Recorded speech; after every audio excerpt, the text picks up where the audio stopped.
With the Lucky Land Slots, you can get lucky just about anywhere. This is your captain speaking. We've got clear runway and the weather's fine, but we're just going to circle up here a while and get lucky. No, nothing like that. It's just these cash prizes add up quick. So I suggest you sit back, keep your tray table upright, and start getting lucky. Play for free at LuckyLandSlots.com. Are you feeling lucky? No purchase necessary. Void where prohibited by law. 18 plus terms and conditions apply. See website for details.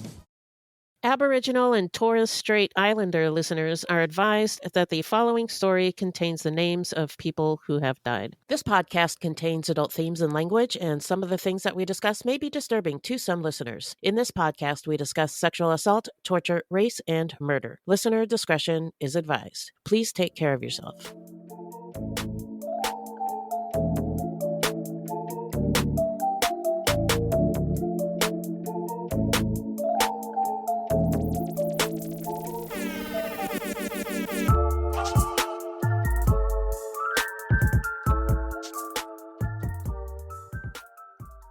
So now we're going to get into Dennis Dumbiri Rostron's early life. So he was born the son of Mandarg of the Balang clan of eastern Arnhem Land to the sun Totem. Mandarg was born in 1915, had 4, possibly 5 wives and 18 children total.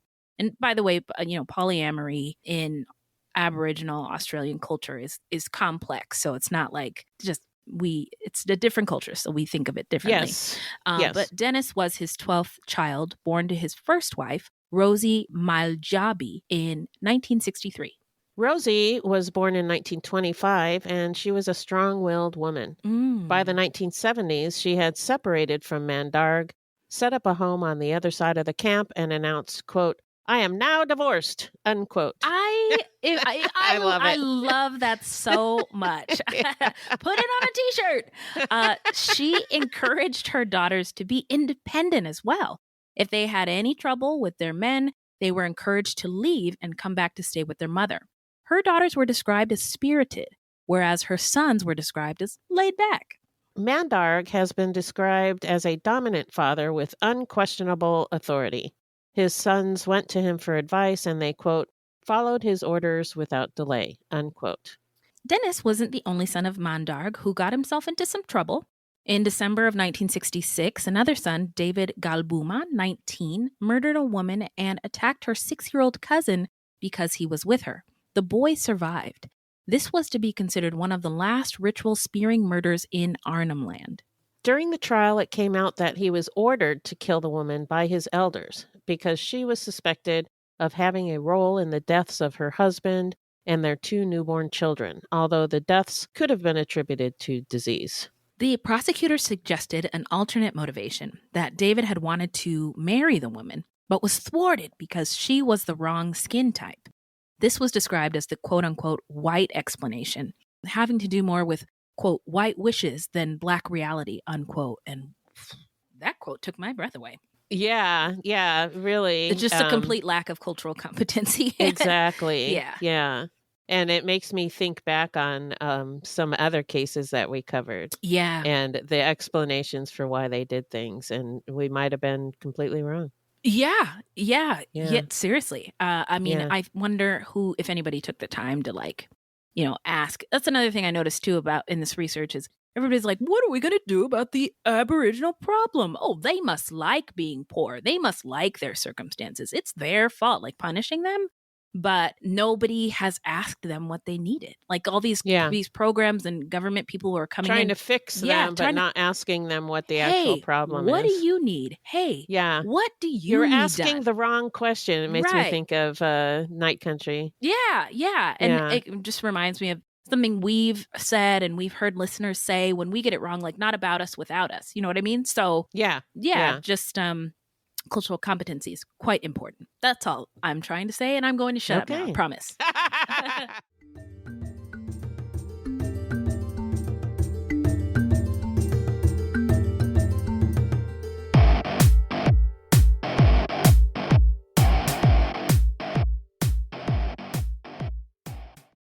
This episode was brought to you by BetterHelp. What would you do if you had an extra hour a day? What would you do with that hour? Maybe go for a walk and listen to a podcast, maybe? This one, maybe? Take a nap or show up for a friend. The best way you can squeeze that special thing into your schedule is to know what is important to you and make it a priority. Therapy can help you find what matters to you so you can do more of it. Start that podcast, start that fitness journey, write that book, or whatever. Yeah, whatever it is that's important to you. Yeah. And therapy is not just for those who've experienced major trauma. It's for everyone. It can empower you to be the best version of yourself. Therapy has had such a positive influence in my life that I honestly do not know who I would be without therapy, and I don't want to know. That's right. And I couldn't agree more. It is helpful for learning positive coping skills and how to set boundaries. The other day, I was actually in therapy and I found my therapist on BetterHelp a couple of years ago, still with her, love her to death. Very cool. And I was thinking about how I could not believe the progress that I made. And I tried to offer her a tip and she declined. Apparently that's unethical.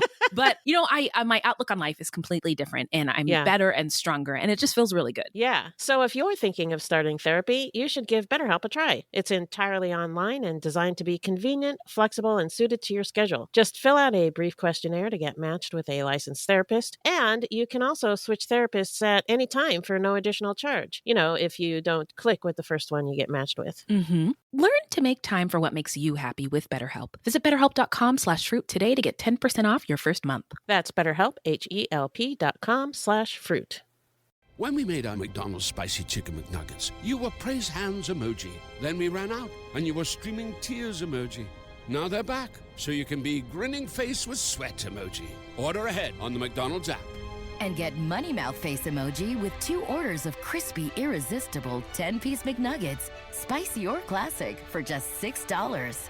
Limited time only. Prices and participation may vary. Cannot be combined with any other offer. Single item at regular price. Ba-da-ba-ba-ba. So David was found guilty, but the judge took into consideration his Aboriginal culture and beliefs, and he was sentenced to only 4 years. I think that's really interesting, too, that judges do that. Yeah. Dennis Rostron had a bit of history of flying off the handle. In 1985, he was 21. He got into an argument with Rebecca Judgemere over her refusal to make tea. He picked up a shotgun and fired it over her head. Her father, George, took her away to live somewhere else. Probably a good choice. Bullet dodged. Literally. So now let's get into the timeline. Hit it, Beth. In 1988, Rostron, who was 24 at the time, was living with his wife, Cecily, 23, and their 2 sons, Preston, 3, and Zorak, 21 months, at Molgawo, Cecily's parents' outstation. Dick Murumuru was a well-known artist from Oipeli. He and his wife, Dolly, moved to Molgawo to be with family and to get away from outside influences. He was described as, quote-unquote, happy fella, who enjoyed painting and hunting. Dick and Old Lofty Najambarak, another artist and elder in the community, both felt it was their duty to look after their traditional homeland. They were a permanent fixture at the outstation. Rostron later said that he was worried about the marriage. He said that he was crying sometimes, feeling sad, and thinking about killing himself. Tension between Rostron and his father-in-law, Dick Murumuru, as well as constant arguments with Cecily, filled him with anger. It has been reported that the week before the murders, Rostron and Dick argued when Dick accused Rostron of speaking to his wife, Dolly, which was forbidden under the tribal avoidance practices, because Dolly was his mother-in-law. Okay, got it. Thank you. Cecily was away at the time, and when she returned, she sided with her father, culminating in her telling Rostron that their sons were not actually his. That's a hell of a piece of news to deliver. Yeah. The family then isolated Rostron and would not let him near the children or give him food over a period of a couple of days. On Friday, September 23rd, Cecily left for Jabiru to sell some of her father's paintings and to pick up some supplies. In order to get in and out of the outstation, they used chartered planes. Before she flew out, Rostron asked her to pick up some batteries for his tape recorder. You know, I was just thinking, I had to go today to the post office for a show. And it was like the mental preparation that I had to do. And then I had to go to a second store. And it was too much. If I had to get on a plane just to do for those supplies. I don't know if I could do it. Of course, she probably wouldn't do it that often, so that might make up for it. I guess, but I'm just saying that. Oh gosh, I'm so spoiled. I'm so privileged in so many ways. Wow. So in Jabiru, Cicely sold the paintings and then went to the supermarket to buy groceries, but she forgot the batteries. Then she flew back to Molgawo. When Rostron found out that she had forgotten the batteries, he became angry. Cicely apologized, but he grabbed her around the neck and pushed her. Dick then intervened, spoke strongly to Rostron, and got his son-in-law to calm down. The next day was better. Rostron went hunting and shot 2 emu. When you live in the bush, a good hunt makes people very happy. Rostron was pleased with himself, and Dick was too. But the next day, September 25th, Rostron was angry with Cicely again when she didn't cook his breakfast. This soon gave way to his anger over the batteries again. Once more, Dick intervened, pointing out that there were very few people living at Molgawo, and they needed to get along. It was very hot that day, 45 degrees Celsius or 113 Fahrenheit. Dick was resting in the shade. Rostron and Cicely also rested in the shade, but continued to squabble. Suddenly, Rostron rose, walked off, and then came back with a shotgun. The first blast went over Cicely's head. Cicely shielded her 2 children in her arms as Rostron reloaded and shot her dead. He then reloaded again and shot both of his sons, Preston 3 and Zorak 21 months. The idea of doing that to such a small, human body is horrifying. I can't even. Yeah, thank you. Took the words out of my mouth. So he then shot Dick and Dolly. Witnesses said that by this point, Rostron was screaming, but there were no words. Rostron also shot a number of other people, or he shot at a number of other people at the outstation as they fled, but he did not hit anyone else. Esau Judgmere and his cousin Abraham, both 12, Shirley Judgmere and Natricia Nororga, both 16, and 2 of the elders, Lena Nororga and Andrew Nororga, all fled. Rostron shot at Andrew as he ran, but missed him. However, shortly afterwards, Andrew dropped dead of a heart attack. Oh my gosh. Yeah. The rest headed east as Rostron headed west. They set off on foot without food or water across the Arnhem Land in escarpment. Remember, it's really, really hot. They emerged at a mining camp 3 days later, 80 kilometers or 50 miles away. So now let's get into the investigation and the arrest. What do you got for us, Beth? On Tuesday, September 27th, Old Lofty's daughter, June Nanjambarak, flew into Molgawo. She was a nurse and was there to conduct medical checkups. When the plane landed at the airstrip, nobody came to meet it, which was unusual. June then walked down to the settlement and found the bodies. The pilot radioed Jabiru with the news. An early rumor among the Aborigines blamed white shooters from a buffalo eradication program. But when it was learned that Rostron was not among the dead, and people remembered how he had shot above the head of Rebecca Judgmere with a shotgun, they began to suspect that he was involved. So the initial thought that it was white people was not, It's not unusual. It's not out of the question. Yeah, I mean, again, often white people were continuing to bother them. Right. And again, come in, guns blazing, I'm the whites. The whites are here. Yeah. And that, making decisions, picking up people, just disrupting their lives. Yeah. The immediate impulse was to get Rostron. In tribal custom, it's an eye for an eye. One of the elders said, quote, "In law, if someone to do that out in the bush and a lot of people are around, they would do the same thing to him. Just take his life, same as what he did," unquote. Rostron had headed northwest toward Corlo Birada, his family's camp, about 50 kilometers or 32 miles from Molgawo. For several days, he hid in the bush near Corlo Birada. He still had the shotgun. It is believed that he spent that time trying to figure out what to do, surrender or keep hiding. Police set up operations in Molgawo, bringing in men and equipment via a cargo plane. They began a ground and air search using helicopters. The people of Arnhem Land had never seen such intense police activity, and many were frightened.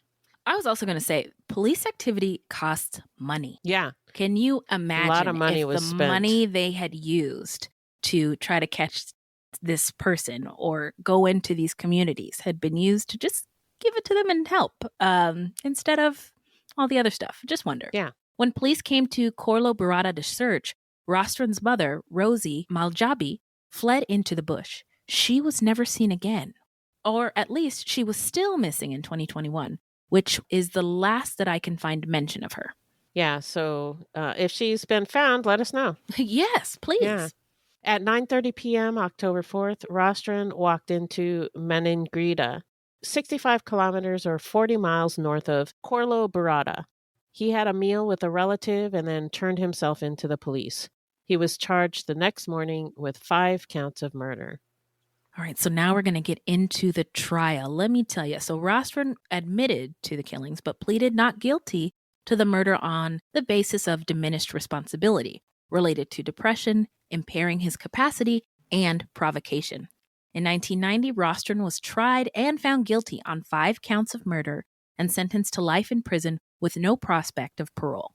However, in 2003, he became eligible for parole following changes to life sentencing laws, which allowed people who had been sentenced to life in prison for multiple murders to be given a non-parole period of 25 years. Okay. In 2013, his non-parole period was increased to 28 years by Northern Territory Supreme Court Justice Judith Kelly following a request from the Director of Public Prosecutions. In handing down her decision in 2013, Justice Judith Kelly, say that 5 times fast, said, quote, I am satisfied that because of the objective and subjective factors affecting the relative seriousness of the offense, a non-parole period longer than 25 years is warranted, unquote. Justice Kelly also told the court that she would have given Rostron a longer non-parole period if he was not an Aboriginal man. Quote, the life expectancy of Aboriginal men is 52.5 years. For non-Aboriginal territory men, 64.7. Wow. If it had not been for Mr. Rostron's ill health and the concomitant risk that a very long non-parole period may well be an actual life sentence for him, I would have considered a non-parole period of at least 30 years to be warranted, unquote. Yeah, but I don't know how, I mean, that stat of life expectancy is quite grim. Staggering. Yeah. So, and that's, I'd be dead already. Yeah. Oh my God, Beth. But a lot of the life expectancy issues have to do with racism. Yeah. And racism impact on bodies that are not white. But the judge also commented on his situation leading up to the horrific mass shooting. Quote, his marriage was breaking down, he was being treated badly by his wife and his in-laws and excluded from the family, and his parental right to his own children was being challenged, unquote. At the time, Justice Kelly said she was not prepared to make a finding he would not reoffend, adding, quote, I accept he has incentive not to reoffend, but one would have thought he had even stronger incentive before. Natural love and affection for his children, unquote. That is a pickle. Yeah. Rostron had been in custody since he turned himself into authorities in September of 1988, making him one of the Northern Territory's longest-serving prisoners. So now we're going to get into where are they now? Tell us, Beth. Dennis Rostron became eligible for parole after he had served 28 years in prison. The parole was granted in 2019 when he was 55. On granting his parole, the judge, Justice Southwood, reportedly insisted the community had been consulted about his release at length and now supported the decision. The parole board was reportedly satisfied that Rostron had obtained a low security rating, had completed required rehabilitation and reintegration programs, and had a realistic post-release plan, including the ability to earn an income from the sales of his art. In prison, Rostron learned to read and write and taught other inmates how to paint. Today, Rostron lives in an outstation near Meningrida with his extended family. He's employed doing activity work, and I'm not 100% sure what that is, but a little Googling suggests that it's temporary work for specified activities. So he might do some labor here, some labor there. A little bit of this, a little bit of that. Yeah, Okay. exactly. Okay. And he also sells his artwork across the territory. Aha. A family relation who refers to him as Grandpa said they all felt extremely happy when Dennis came home. Quote, he's happy every day. He's happy being with us families and he lives with us, unquote.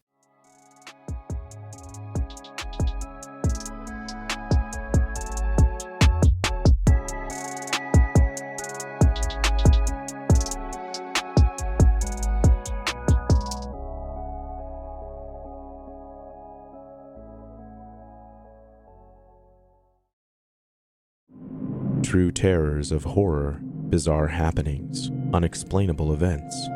On our podcast, Disturbed, terror takes center stage. Each episode is a journey into the darkest corners of human existence, delving into bone-chilling tales of kidnappings, serial killers, maniacs, and the very essence of your worst nightmares coming to life on this weekly true horror show. Disturbed is not for the faint of heart. It's an exploration of real, unadulterated horror sourced from everyday people. Each episode is a descent into the macabre, where we narrate stories that will leave you on the edge of your seat and crawling in your skin. We navigate the disturbing narratives that lurk in the shadows, offering a raw and unfiltered listen into the most terrifying aspects of the human experience. Enter at your own risk and let the unsettling tales unfold in the haunting realm of Disturbed.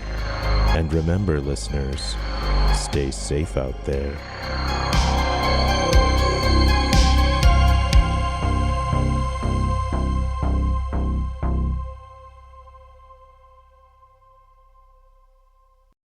So now we're going to get into our thoughts. Beth, I'm sure you got some spicy hot takes on this case. So what do you think about this? So, not knowing, we briefly went over the Aboriginal culture, but, I've never met an Australian Aboriginal person. I don't know the culture inside and out, never lived there, never been there. Yeah. So I don't know exactly. I do know that this was shocking for everybody. This crime, the Aboriginal people, the Europeans, everybody. And I wonder if living at his wife's outstation with his wife's family, there weren't a lot of people there. And the people who lived there were not his family. I wonder if he felt isolated. I think so too. I also, I didn't know that he was illiterate. And I also wonder. I didn't either until Anyway, go ahead. Well, I just think that may have added to the isolation. Yeah, I don't know if the other people around him were also illiterate, but my suspicion was that can be isolating as well. Yeah.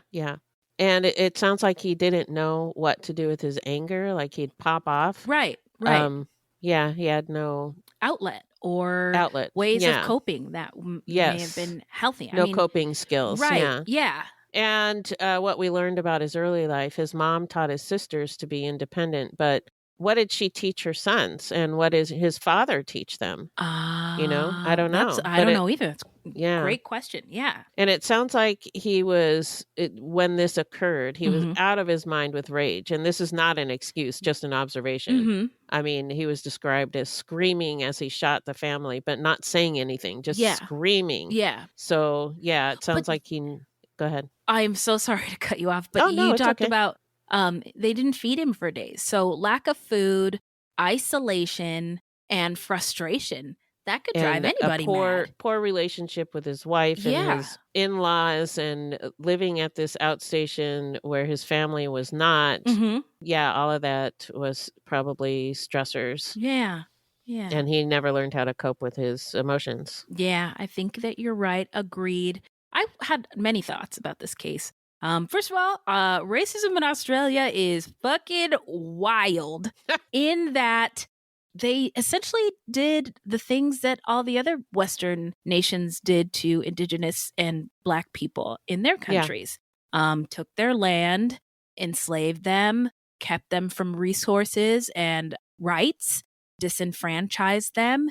And Australia is doing something similar that we are doing here, and that's trying to not talk about it and take it out of all of the history trying books. To pretend it never happened. Didn't happen. Yeah. Like there's this day called the Australia Day, and they celebrate the formation of Australia, and Aboriginal people aren't getting down with that.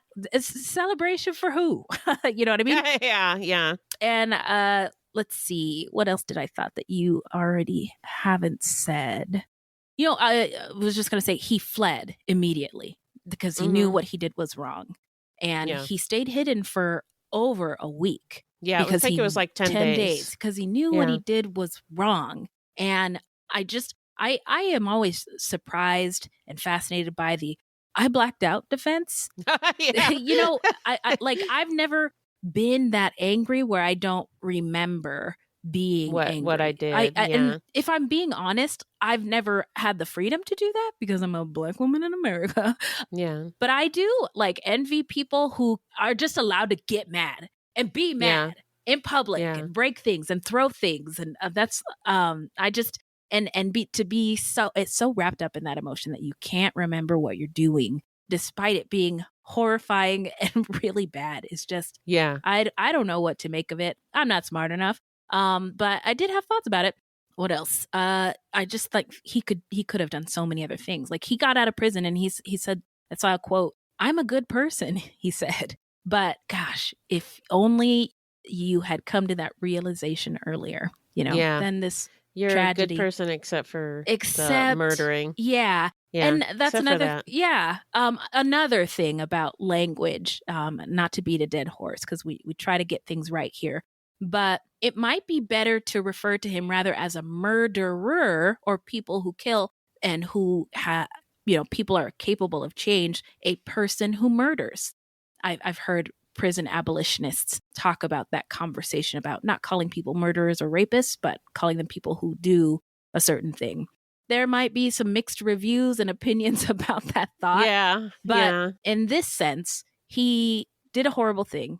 He spent a lot of time in prison and now he's out, presumably not doing other horrible things. Hopefully not. So does the title still apply? I don't know. I hope for his family's sake that he's changed. Me too. And also, and he may have learned a lot of coping skills in jail. I don't know. Yeah, that's true. And also just don't want to forget the impact that this had on the family and the community. Yeah. In which the people who were killed lost their lives. Actually, Molgawo no longer exists. What? Because, they abandoned it after this happened. As I said, when somebody dies, the whole family dies and they leave. Yes. Yeah. And it was their home. Yeah. Yeah. They just left. Oh, that's sad. It's like a devastating cherry on top of a devastating sundae. Yeah. You're welcome. Yeah. Thanks so much. Well, now let us know what you think of the case. And if anything we left out that you think is important, feel free to get at us and let us know. Beth, where can the people find us? Our website is fruitloopspod.com, and we use Fruit Loops Pod for all of our social media. This is a weekly podcast, and new episodes drop every Thursday. So until next time, look alive, y'all. It's crazy out there.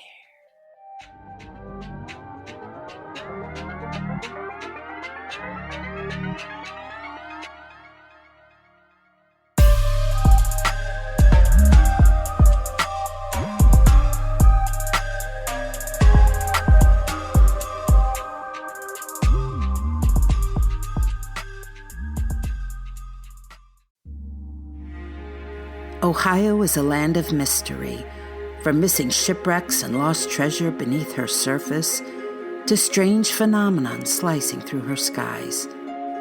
From myths that have evolved around historic events and people to the unsolved murders and disappearances that keep her communities wondering what happened. Find Ohio Mysteries on your favorite podcast app, and let's explore the inexplicable. OhioMysteries.com.